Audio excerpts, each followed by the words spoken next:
Hello and welcome back to Let's Play Rogue Trader with me, Bring It On. Let's re-equip my shield that's been unequipped for some reason. And then meet with Governor Drivestem. Your Lordship, Governor Drivestem is waiting in the audience hall. Advise you to respond to his lateness in kind.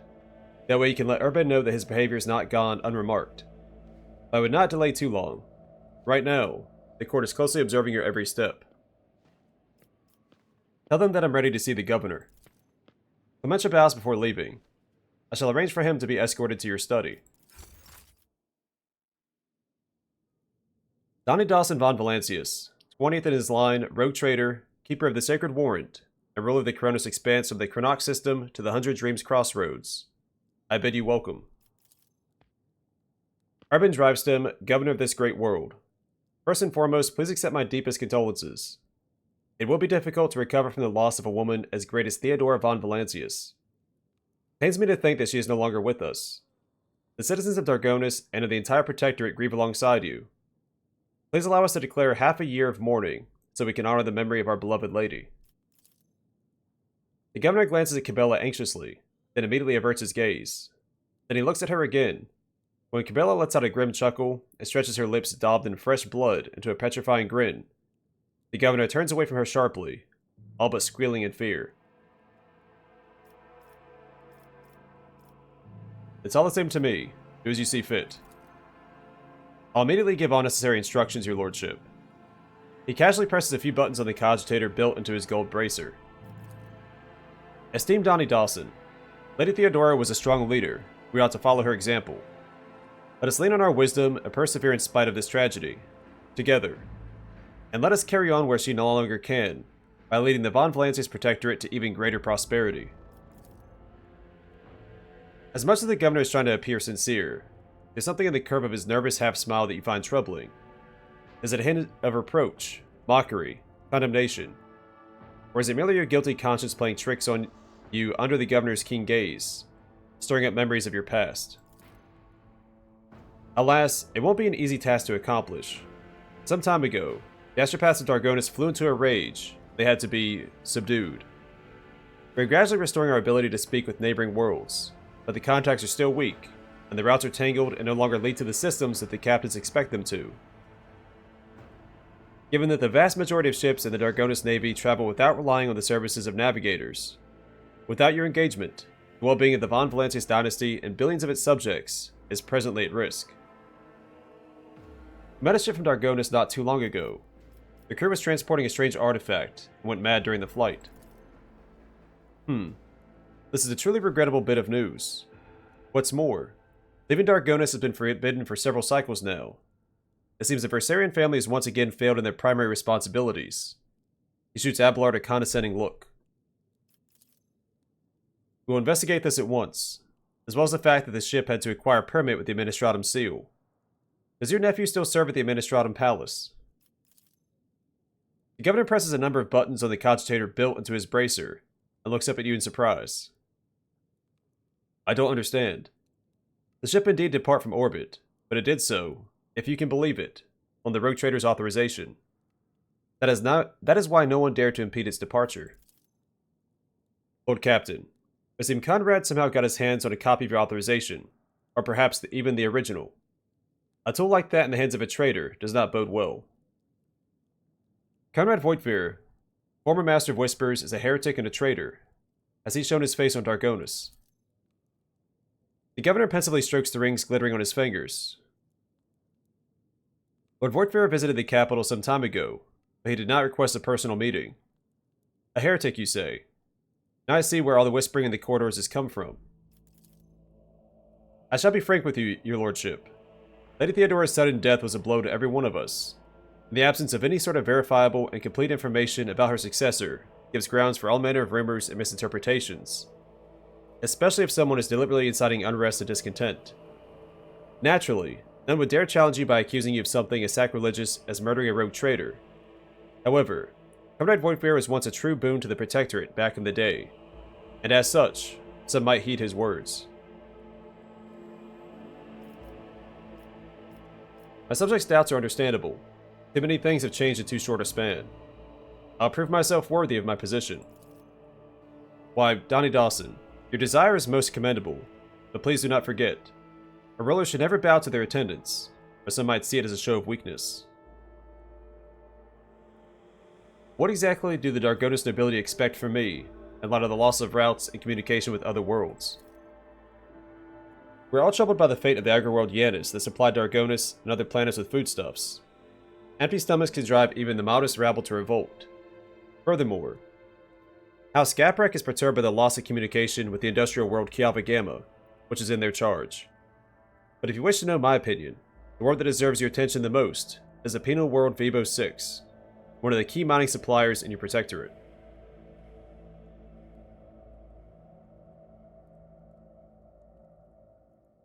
Such intriguing concern for the Vibo 6 outpost. Doesn't your house happen to own the extraction stations there? Drivestem's beady eyes widen in fear. Your lordship, I beg of you, do not interpret my words as an attempt to influence your decisions in any way. You see, without Vibo 6, the manufactorums on your worlds will need to make haste to find new suppliers elsewhere and arrange for new shipments. And in these troubling times, they run the risk of delays and other most tragic mishaps. My only concern is for the prosperity of the Von Valancius dynasty. I've already visited the agri-world Yanis. Governor Viet found herself facing a number of problems in my absence. Truly, the Viet line is one of the oldest in the Von Valancius protectorate. If the inheritor of such well-respected blood could not handle whatever had befallen her, then the situation must have been extraordinary indeed. Estenza succumbed to worshipping the ruinous powers, and was executed. Drivestem pales in terror. It is clear from the unseemly grimace on his aristocratic countenance that his fear is not feigned. Ruinous powers. Truly horrifying news. I commend your resolve and unwavering severity. Death to the enemies of humanity. That does it for the planets and the trade routes. What else? Xenos, your lordship. I don't rightly know where to begin. He rubs the bridge of his nose warily. Otherworldly beasts are not an uncommon sight in the Cronus expanse. They have been a menace to the worlds this side of the Maw for decades. But now those abominations are on the rampage. They show no signs of fear as they attack ships, either damaging them to the point where they become unfit for transport duty, or outright gutting them. I'll need you have the power to stop this madness. We're in the process of restoring the astropathic choir of Dargonis.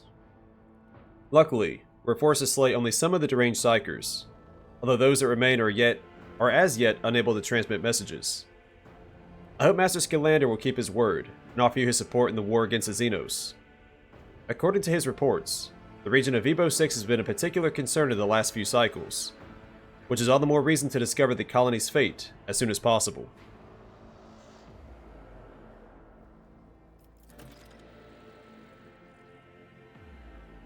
Now to issues on a smaller scale. There's a certain degree of tension in the capital due to the unorthodox succession to the Sacred Warrant. Chances of uprisings are minimal, of course, and the spreading of rumors is nothing but a sign of weakness of mind and spirit. Nonetheless, I prepared a list of minor houses which have demonstrated unseemly discomposure at your succession. What is to be done about them? Command the spinners of the bloodspun web, and they will set a fine snare of retribution, Dom and Donnie Dawson. We'll whisper names, and that whisper will drown out insolent voices. Cabela, I trust this burden to the bloodspun web. Unravel the tangle of plots and foil them. It will be done, Dom and Donnie Dawson. Let the sacrament of the hunt commence. A cold sweat breaks out on Drivestem's face. He forces a subservient smile on his face. This will bring the noble houses into line for years to come, your lordship. I'll make them fear not only blasphemous words, but also their own shadows. And one last thing, your lordship. Your inauguration as bearer of the Sacred Warrant is but a matter of time, and I'd like to inquire about one crucial detail. I imagine you're intending to uphold the centuries-old tradition, bolstered by an equally long-lasting friendship, of being represented on Dargonis by one of the noble houses. I presume that, as before, this duty will be accorded to House Drivestem. One moment. Which houses can represent me at the ceremony? Any of the noble houses located on Dargonis. The Drivestem family, which I lead. The Gaprek family, with long ties to the Adeptus Mechanicus. The Sourabacks, known for their piety and diligence in service. Perhaps I should also mention the Versarians, who have some influence, but who are not actually of noble origin. Any one of these houses would be honored to represent you at the ceremony. Your presumption is wrong. I'll bestow this honor upon the Versarians. Abelard turns to you and bows respectfully. Lord Captain, to accompany you at such a critical hour is the greatest honor for the Versarian bloodline. Have no fear. We will not fail you. Drivestem tosses Abelard a look that lacks even the smallest shred of respect. Forgive my boldness, but I must remind you that the Versarians, whose lineage traces back to a Navy officer, are not of the Dargonis nobility. Such decisions may have adverse effects on your subjects' loyalty, your lordship. Drivestem's face breaks into a bitter smile. I shall immediately relay your commands, most gracious rogue trader. Thank you for your time. Tell me about yourself and House Drivestem. It would be my pleasure to enlighten you. My house is the oldest and most respected on Dargonis. My ancestors walked side by side with yours for many generations as they cared for this world's welfare. Our duty is to supervise the governing bodies within the system subservient to you, and we are responsible for the Protectorate's logistics and economic stability. As for me personally, I'm a humble servant of the Emperor and a loyal subject of the Rogue Trader, and to my great pleasure, I have the honor of calling myself Lady Theodora's close friend. At Urban's last words, Abelard lets out a sound that can be interpreted as either a snort or a cough. Urban gives him a look, which Abelard meets with an expression of utter nonchalance. I'd like to complete my inauguration as Rogue Trader as soon as possible. When is the ceremony? I'm afraid that, until you deal with pressing issues, the ceremony will have to be postponed. Many trade routes are still unavailable. The central worlds of the Von Valance's Protectorate are going through a crisis, and the warp disturbances, if void observers are to be believed, will prevent important guests from reaching the capital. So that's interesting. My first playthrough I did Kiava Gamma and Yanis first, and then I came to Dargonis. So it is still more efficient to do the other planets before coming to Dargonis, because I was able to do the inauguration immediately. That will be all, I take it. I thank you for your time, your lordship. Since duty calls, I shall take my leave. May the Emperor's grace be with you.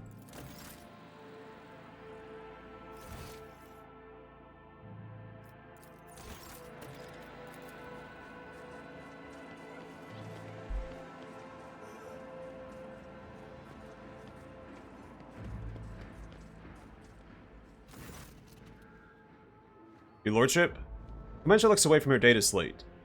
Hope your stay on Dargonis will be beneficial to your physical and mental state. Understand that the heir to a protectorate must have his hands full, but one shouldn't forget about rest. Must take my leave. I'm at your service at any time, day or night, your lordship.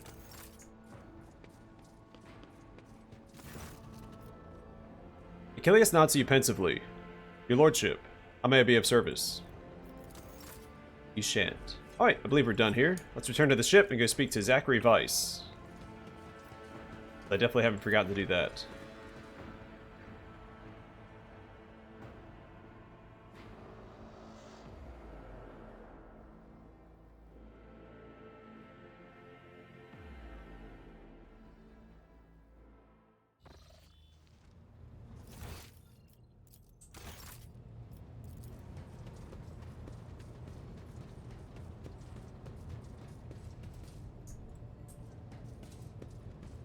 Wait a second.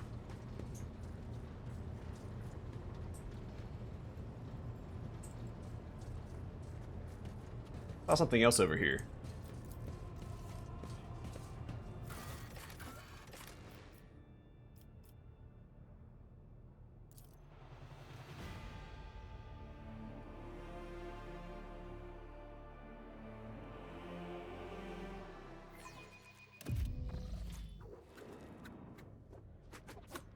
Well, this doesn't look good. Keep your wits about you. An unpleasant heaviness grows on your head, as if a vice were slowly tightening its grip on your mind. The Choirmaster is kneeling, his burnout eyes peering into the void. He raises his head, you see a weary old man, weak and frightened. He whispers, "She is here. Adeline has returned. She's asking me for help, but you scare her. She's hiding from you. You will not harm her, will you?" From every direction, every shadow comes playful, girlish laughter. At times it transforms into an old man's rueful weeping. At other times, into a deep growl of annoyance. Sounds form cold, malicious words. The sorrow will be eternal. Choirmaster, what is going on? Weisz says nothing. His otherworldly gaze is directed through you and past you, to a spot further inside the chapel. His lips silently whisper a name over and over. Address the shadows. What twisted creature are you? The mocking laughter of an old man turns into a moaning whisper. I am the victims. I am the murdered innocents. I am his guilt. How do I find Adeline? Adeline. She is here, in the shadows. A tortured sigh escapes his feeble body. Many shadows lie. The true ghosts are hiding among the false ones. But I hear Thaddeus' earnest prayer and old Stavros' word of disappointment. He always doubted my talents as a mentor. I hear poor Antonius' scream, the scream he let out when he unwillingly gave up the last of his vitality. Annis' pleas.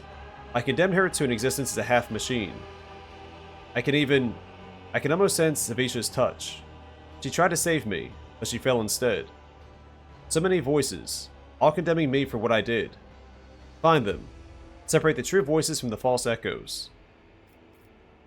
If I was dogmatic, I would just execute him. But I'm not. I'll find your Adeline and bring her out into the light. The shadows croak hoarsely in an old man's voice. Why do you seek his redemption? He was always a terrible leader and a talentless mentor. He doomed everyone. The indignant tremble grows into a roar of righteous condemnation. He was arrogant, having no notion of his own wretchedness. He did not put his faith in the Emperor, but instead believed himself to be invincible. The voice grows weaker. It is now a young man's, soft and full of anguish. And he paid for his mistake with our lives. It was cruel and painful. The voice grows heavy with a metallic clang. We begged him to reconsider, but he took our minds away as punishment. The shadow speech is now gentler and more feminine, but we're loyal to him regardless. We try to save him even though he had not saved us. The voice becomes cold, resonating with sorrow from beyond this world. He is guilty.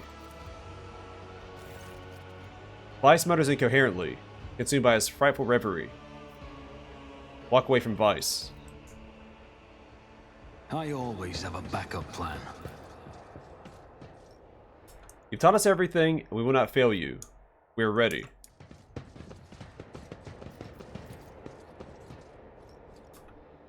I prepared you well, Zacchary. My choir will live up to my name.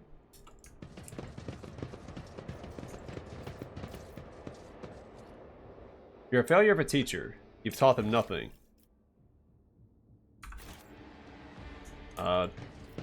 This one? Okay, so we're going through all of his, the people he mentioned. All of his apprentices. Thaddeus was the righteous one, right? The God Emperor is a lie. The Astronomicon is a lie. We're all going to perish.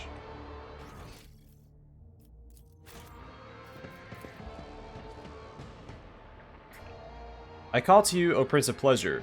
I entrust you with my puny soul and beseech you for your protection. Something about Thaddeus' prayers, I think. O God Emperor, protect us from the horrors of the Empyrean. Shield us from the Immaterium's corruption. Be our shield. Alright, who's next? I saw Antonius. So he's the one he said was screaming. If I remember correctly. When he drained my life, it felt oh sweet duty. Rise to the top, or get left in the dust. And I give up my life and energy willingly. He took control of my will. He made me drain myself dry.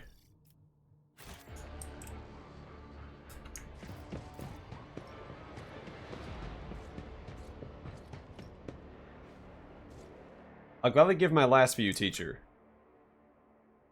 Huh. Maybe this one? Death whispers my name. What is inside him is not for your eyes to see. Go. Give me some time alone with him. Alright, so that was probably the wrong one. I always keep my options open. Oh, we have to start over. Alright. It was this one. I don't have to start over. Like, we already solved it up to this point, but okay.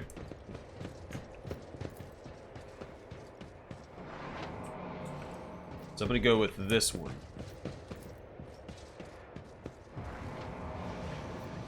Anise. That's the half machine one, right? Stop. My mind is boiling. Teacher, please stop. So I assume she was servitorized. No, please, teacher. Anything but that. Better to kill me than turn me into one of those mindless things.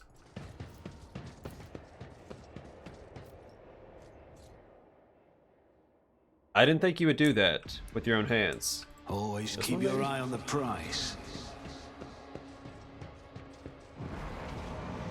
Savisha.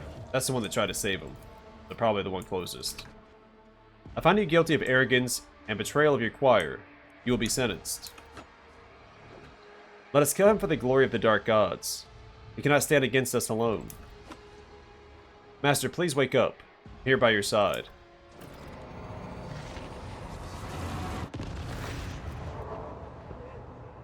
The ghost stares at Weisz mournfully.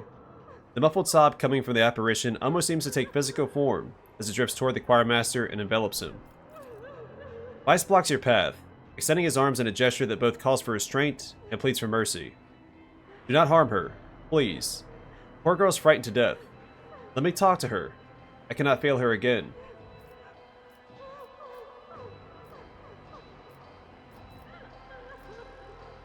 You touch Weiss's hand. It's not her. You cannot wallow in your own guilt forever. There are people, out there and in here, who depend on you. Living people. Weiss's expression is a mixture of pain, horror, and grief. He lowers his arm slowly. I know, your lordship. I know this is not Adeline, but an echo of the one who devoured her soul. I just wanted to see her again, hear her voice for a brief moment. With jerky movements, as though shaking off shackles of ice, he picks up his staff.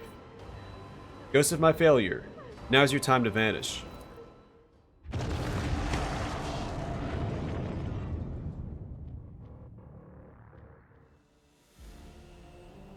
Weiss's breathing is labored. Thank you, your lordship. The burden was too heavy for me to bear.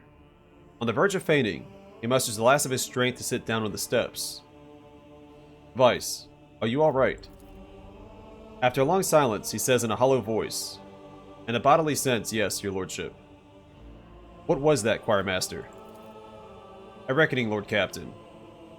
A reckoning for my great arrogance. Demons have been pursuing me for years, following my scent, sending me dire messages, hunting me, and now they have me. The entities that manifested here during the ritual were banished, but a lingering echo of their presence was latched onto the shadows, or has latched. It has sprouted in the darkness and pounced upon my mind. But why are demons pursuing you? I am guilty. I wronged them. I've been promised a great future at this Scholastica Psychana, and my talents were exceptional. But fate would not have it, and instead of serving on Holy Terra, I ended up here in the Expanse, where barely a gleam of the Astronomicon reaches. My pride took a heavy blow, but my spirit was not cowed. I set about to assemble a choir unlike any yet seen here. A mighty, resonant, astounding choir. Lady Theodora expended tremendous resources bartering with captains and governors to procure astropaths of my choosing. I brought together talents and budding geniuses under my authority, in order to ensure that I'd make a triumphant comeback. And they could do that for me. That team of brilliant astropaths whose talents were honed to perfection. Adeline, Annis, Antonius. Every one of them surpassed myself as I used to be. I saw that my time was coming, and I lied when I told you it was Lady Theodora who had forced us to go through with the ritual. The idea had been mine. When in her paranoia, her ladyship set out to find spies aboard the ship, I made her an offer. A ritual that would give her the names in exchange for my fledgling's freedom and my own. It was a good deal. She was willing to trade 7 astropaths for the names of traitors, and I doomed them all. My pride killed them. If you got your freedom, why did you stay on the ship? At first, Lady Theodora wanted to have me executed for what had happened, but then she regained her composure and graciously agreed to honor our deal. But where was I to go? My dead were all here. What went wrong during that ritual? He chuckles bitterly. The scarlet stains bloom on his blindfold made of sacred manuscripts. Adeline was my ritual protector, only to become my greatest vulnerability. When the mad stream of other people's thoughts started to disorient my astropaths, I became frightened for her. I hesitated.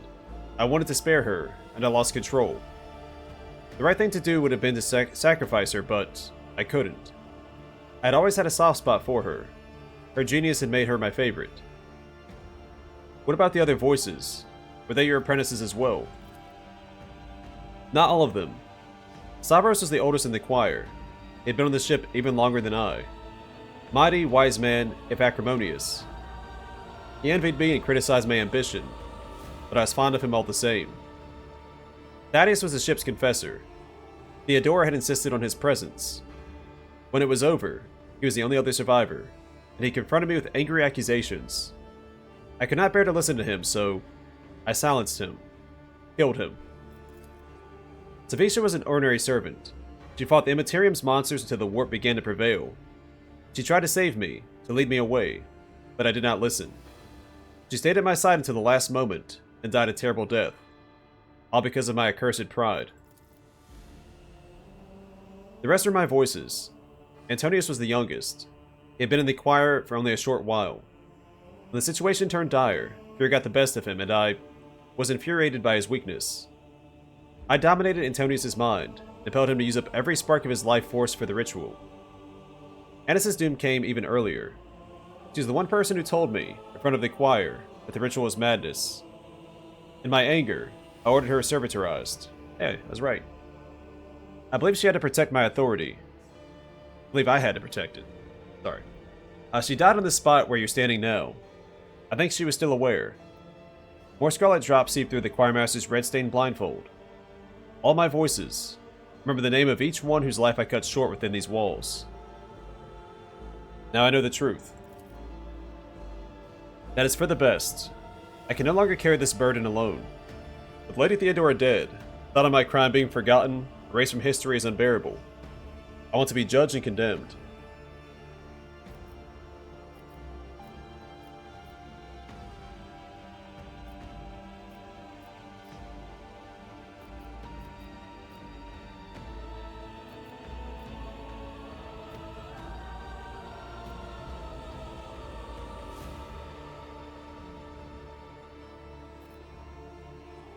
You've already condemned yourself to years of torment. I cannot give you a new punishment, only forgiveness, and you must forgive yourself. Might be a little too soft for this character, but that's fine. The choirmaster raises his grief-stricken face. Droplets of blood trickling from under the bandage land on the deck with a ringing sound. Your words are medicine for my soul, your lordship. After a moment's hesitation, the old man holds out his staff to you. Please take it. This mighty instrument is a last reminder of Adeline and the others, of my guilt. It was with this that I performed the last ritual. I have no right to carry it any longer, but would like it to be yours. A reminder of the painful lesson my pride has taught me. Detachment from death. Allies of this staff's wielder have their dodge increased by willpower bonus %. Telepathy, so it'd be for Adira. Alright, let's leave here and then come back and talk to Weisz again.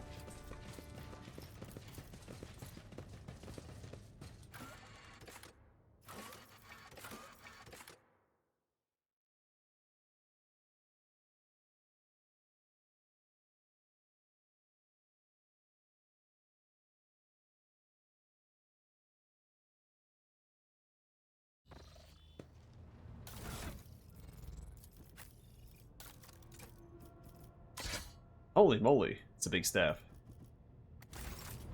Alright.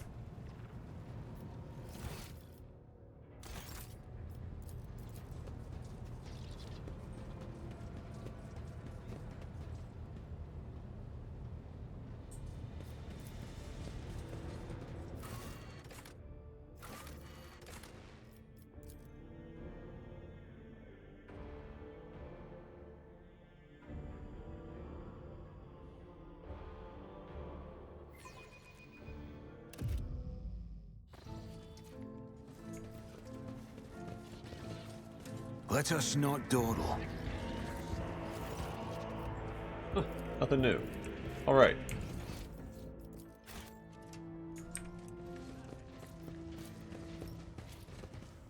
Well, cool. I'm going to call it here, and next time we'll go back to Dargonis, to the Administratum Palace.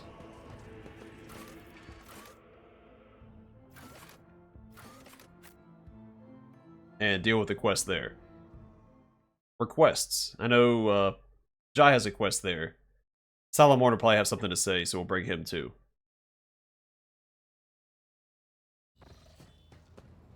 But for now, I'm going to call it here. So thanks for watching, and hope to see you guys in the next one.